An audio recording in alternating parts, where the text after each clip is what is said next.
নমস্কার বন্ধুরা, আমার চ্যানেলে আপনাদের সবাইকে স্বাগত। আজ বসন্ত পঞ্চমী, আজ সরস্বতী পুজো, সেই সাথে আজকে শীতল ষষ্ঠী রান্নাবান্না শুরু হয়েছে। যাদের বাড়িতে শীতল ষষ্ঠী আছে তারা সবাই আজ থেকে রান্না করে রাখছেন। কালকে সারাদিন মোটামুটি বলা যায় অরন্ধন পালিত হবে। আজকে যে রান্নাগুলো করা হয় সেগুলো খাওয়া হয়। ঠান্ডা রান্না খাওয়ার স্বাদই আলাদা। আমাদের বাড়িতেও শীতল ষষ্ঠী আছে, জন্য আমিও রান্না করেছি। তবে আমাদের রান্নাগুলো কোনো নিরামিষের রান্না, আমিষের রান্না আমাদের বাড়িতে হয় না। শীতল ষষ্ঠীর প্রধান যে উপকরণ সেটা হলো গোটা সেদ্ধ। দেখুন এখানে গোটা সিদ্ধ করেছি আমি। এখানে যা কিছু হাঁড়িতে সিদ্ধ হয়েছে সবগুলো গোটা। আলু, বেগুন, সিম, কড়াইশুঁটি, মিষ্টি আলু, তার সাথে 4-5 রকমের ডাল আছে, যেমন মুগ ডাল, বিউলির ডাল, রোমা, ছোলা, কুর্তি, বিভিন্ন ধরনের ডালগুলো সব গোটাই সিদ্ধ করে নিয়েছি। আর এই সিদ্ধটাতে কোনো কিছু মশলা দেওয়া হয় না। সিদ্ধ হয়ে যাওয়ার পর লবণ দেওয়া হয়, আর তেল আর কাঁচা লঙ্কা, যেগুলো যে যা প্রয়োজন সেগুলো পরে নিয়ে খাওয়া হয়। আর এখানে আমি ভাতও রান্না করে নিয়েছি। দেখুন এখানে আছে আলু ভাজা, সিম ভাজা, পোস্ত ভাজা, আলু পোস্ত, পায়েস, আর এখানে পিঠে বানিয়েছি।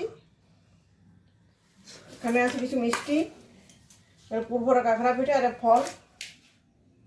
পুজোর জন্য ফুল নিয়েছি। কালকে সকালে ষষ্ঠীর যে সময়, সে যথা সময়ে ষষ্ঠী পুজো হবে। তারপর পুজো করার পরে খাবারগুলো খাওয়া হবে সারাদিন ধরে। বন্ধুরা, আপনারা দেখেছিলেন যে কালকে শুক্লা পঞ্চমী, যে পঞ্চমীতে আমি রান্না করেছিলাম। আজ শীতল ষষ্ঠীর ভোগ নিবেদন করব। শীতল ষষ্ঠীর পূজার কিছু বিধি আছে। যখন বাড়িতে নিরামিষ শিল থাকে, সেই শিলটা নিয়েছি, শিলের সামনে রাখছি নোড়া। আবার একটা প্রথা আছে, আতপ চাল বেটে নিয়ে হাতে এভাবে শিলের উপরে ছাপ দিতে হয়। মায়েরা এই ছাপটা দিয়ে থাকেন। শীতল ষষ্ঠীর পুজো তো অবশ্যই সিঁদুর দিতে হবে। সিঁদুরের এখানে আমি 7টা ফোঁটা দিয়ে দিচ্ছি।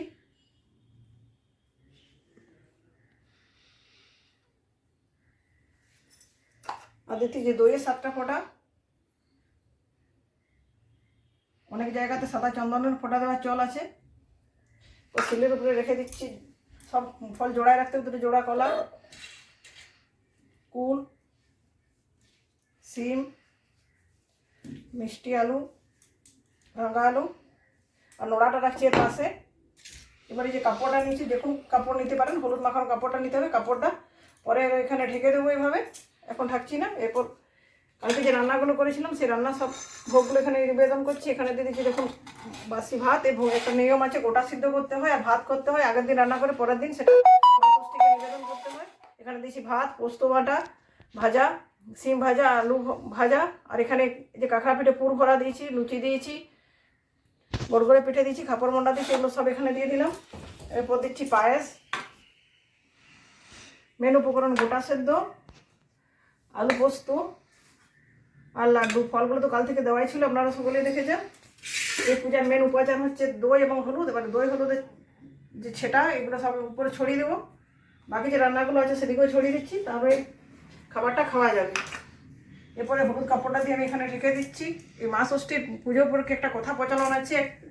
আমরা জানি যে সকলেই, যে আমাদের দিদিমারা এই গল্পগুলো আমাদের সকলকে বলেছিলেন। আমার দিদিমাও আমাকে বলেছিলেন যে এক জায়গায়, এক গ্রামে এক ব্রাহ্মণ এবং ব্রাহ্মণী বাস করতেন।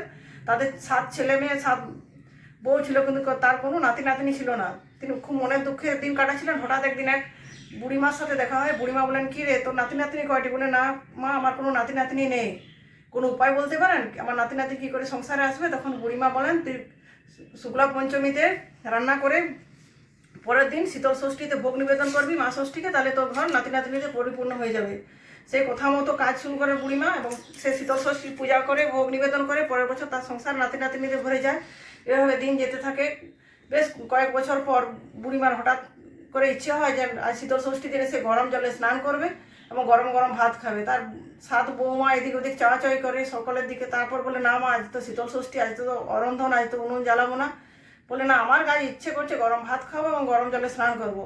কী করবে অগত্যা? বাধ্য হয়ে বৌমারা উঠোনে উনুন জেলে গরম জল করে শাশুড়িকে স্নান করায় এবং গরম ভাত করে দেয়। সেগুলি খেয়ে কম্বল মুড়ি দিয়ে বুড়িমা ঘুমিয়ে পড়ে। হঠাৎ একটা দুঃস্বপ্ন দেখে বুড়িমার ঘুম ভাঙে।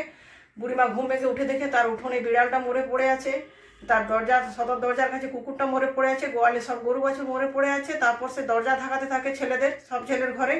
পাশের গ্রামবাসীরা সব জড়ো হয়ে যায়। দরজা ভেঙে দেখে বাড়ির মধ্যে তার নাতি নাতনি, ছেলে বউ, তাদের বউ সব মৃত অবস্থায় পড়ে আছে।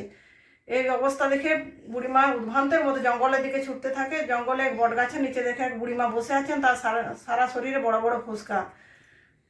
সেখানে বুড়ি কাঁদতে কাঁদতে যখন যায়, তখন সেই বুড়িমা বলেন, দেখ আমার গায়ে কত জ্বালা, না মা, আমারও মনে প্রচুর দুঃখ, না তোর কেন দুঃখ হবে না? তোর সংসারে সব কিছু তো শেষ হয়ে গেলো, তার পশু পাখি জীবজন্তু ছেলে বউ সবাই তো মারা গেল। তখন না বুড়িমা আপনি কী করে জানলেন? তখন বুড়ি বুঝতে পারে যে আমাদের মা ষষ্ঠী বুড়িমার রূপ ধরে বসে আছে। তখন বলে মা আমার প্রতিকার বলুন না, তুই এক ভাঁড় দই নিয়ে আয়, দই নিয়ে এসে আমার পায়ে সারা শরীরে লেপন কর, তারপর সে দই জিভ দিয়ে চেটে চেটে ভাঁড়টা ভর্তি করে বাড়িতে নিয়ে যা। প্রথমে তোর বিড়ালের কপালে দিবি, তারপর একে একে কুকুর গরু বাড়ির সব লোকের কথা মতো বুড়িমার গায়ে দই লেপন করে, এবং তারপর সেই দইটা নিয়ে এসে প্রথমে বিড়ালের বলে বিড়াল মেয়ে করে জেগে ওঠে, তারপর কুকুর গরু আছে বাড়ির সকলের কপালে ফোঁটা দেওয়ার সাথে সাথে সকলে জেগে ওঠে। সব কাজ করতে করতে বেলা গড়িয়ে গেছে। তার বৌমারা ঘুম ভেঙে বলে মা এত বেলা হয়ে গেছে, সন্ধে হয়ে গেলো, আপনি কেন আমাদের জাগাননি? তখন বুড়িমা সব ঘটনার বিবরণ দেয়। বিবরণ শুনে সকলেই মা ষষ্ঠী জয়ধ্বনি দিয়ে ওঠে, এবং সেই থেকে মা ষষ্ঠীর যে পুজো চারদিকে ছড়িয়ে পড়ে। এখনও আমাদের যে বিশেষত এটা ঘটি বাঙালিদের মধ্যে প্রচলনটা বেশি, বাঙালদের মধ্যে অতটা প্রচলন নেই। আমরা সকালে মা ষষ্ঠীর পুজো করি আমাদের নিজেদের সন্তানদের মঙ্গল কামনায়। তো আজকের ভিডিওটি যদি আপনাদের ভালো লাগে অবশ্যই লাইক, শেয়ার এবং চ্যানেলটি সাবস্ক্রাইব করবেন। আশা করি এই ভিডিওটি আপনাদের অনেকটাই ভালো লাগবে।